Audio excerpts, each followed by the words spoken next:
Otep, cher Kamit, aujourd'hui je vais faire un petit partage avec vous en ce qui concerne le guide spirituel. Ici, ça n'a rien à voir avec le guide physique. Ici, je parle de nos guides qui sont liés à notre âme. C'est-à-dire ici les guides qui vont vous guider donc depuis votre venue sur Terre jusqu'à votre départ sur Terre.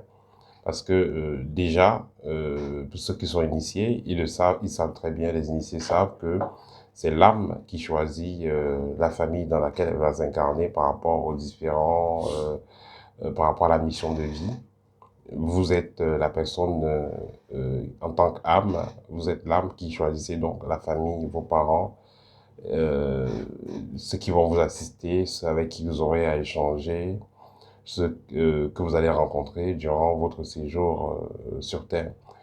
Et les guides vont vous aider donc à faire le choix et vont vous assister quand vous allez venir sur Terre. Et les guides vont également vous assister pendant toutes les épreuves que vous aurez à traverser. Les guides vont vous assister quand vous allez donc finir votre séjour sur Terre, quand vous serez en train de retourner dans le monde spirituel. Certains peuvent penser que les guides les ont abandonnés. Non, les guides ne nous abandonnent jamais. Les guides sont là pour, comme le nom le dit, guider. Les guides sont là pour nous guider pendant toutes les expériences que nous aurons à faire. Je vais prendre un exemple. Vous voulez aller travailler au Canada alors que vous devez plutôt aller travailler en Suisse.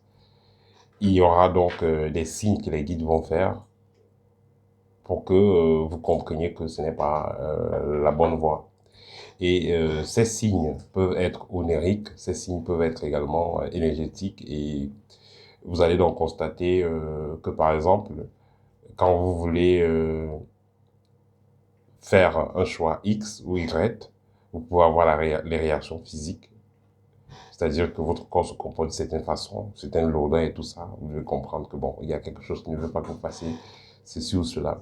Quand vous voulez vous déplacer pour une zone X ou Y, il y a votre corps qui s'alourdit. Quand vous voulez, disons, quand vous dormez, cette fois-ci au niveau onirique, vous pouvez, il y a des cas où on vous parle. Il y a des cas où vous pouvez avoir des visions ou des symboles. Voilà. Et ce que vous n'arrivez pas à interpréter, il y a des cas où même quand c'est extrême, vous êtes là, juste une voix vous dit, n'y va pas, ne pars pas, ne fais pas ci, ne fais pas ça. Tu n'as pas besoin de ci, tu n'as pas besoin de ça. Et durant mon parcours personnel, j'ai eu à rencontrer certains de mes guides, parce que les guides sont plusieurs. Et il arrivait que les guides me parlaient de façon concrète. Voilà, il arrivait que les guides me parlent de façon concrète, c'est-à-dire que vous êtes là et vous êtes en train de rêver et le guide vous dit, par exemple, vous voulez voyager pour aller au sud ou au nord, les guides vous disent, ne va pas au nord, ne va pas au sud. Donc, c'est les cas qui arrivent. Et alors, qui sont donc ces guides? Les guides, ça peut être un proche de la famille qui est décédé, ou ça peut être tout simplement un esprit de la famille, un esprit lointain de la famille qui est de l'autre côté et qui est là pour vous orienter, vous guider. Ce guide-là peut, dans certains cas, réintégrer la famille et devenir un enfant de la famille. Voilà. Là, dans la famille, quelqu'un va accoucher un garçon ou une fille, ça peut être ce guide-là. Donc, cette personne-là qui a eu à œuvrer pour votre amélioration, qui a œuvré pour vous aider à réaliser votre mission de vie. Parce que la mission du guide est de vous aider à réaliser votre mission de vie. Mais le problème, c'est que la plupart des gens, les gens ne sont pas, la plupart du temps, autant pour moi, les gens ne sont pas à l'écoute des messages de leur guide, ils ne sont pas à l'écoute des signes de leur guide.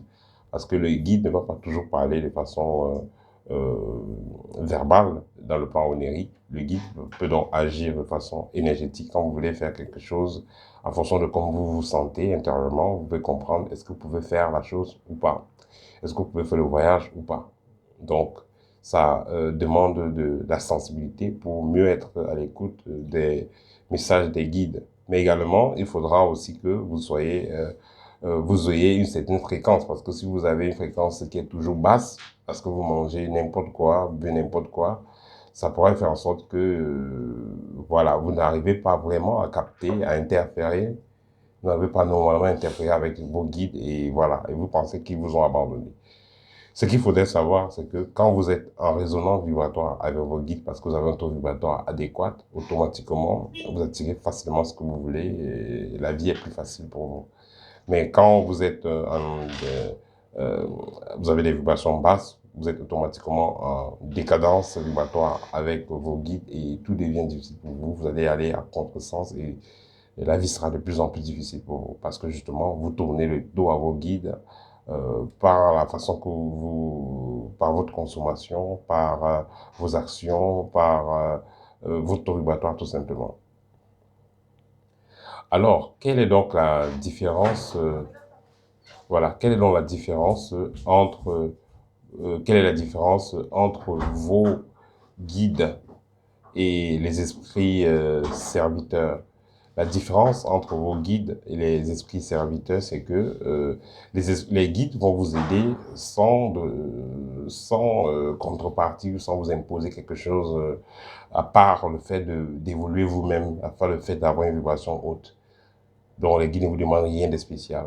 Tandis que les esprits serveurs vont vous demander des contreparties, vont vous demander de faire des sacrifices pour eux, vont vous demander beaucoup.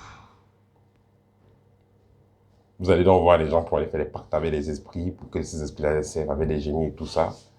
En fin de compte, ils doivent payer en faisant des sacrifices, en faisant des offrandes et tout ça. Mais le guide n'a pas besoin d'offrandes, le guide n'a pas besoin de sacrifices.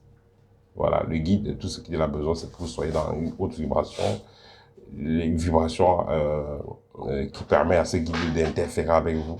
Tandis que l'esprit servant que vous allez chercher dans certains rites ou dans certains rituels, ces esprits servants-là vont vous servir, mais il y aura une facture à payer. Voilà, c'était tout pour aujourd'hui en ce qui concerne l'esprit guide et l'esprit servant.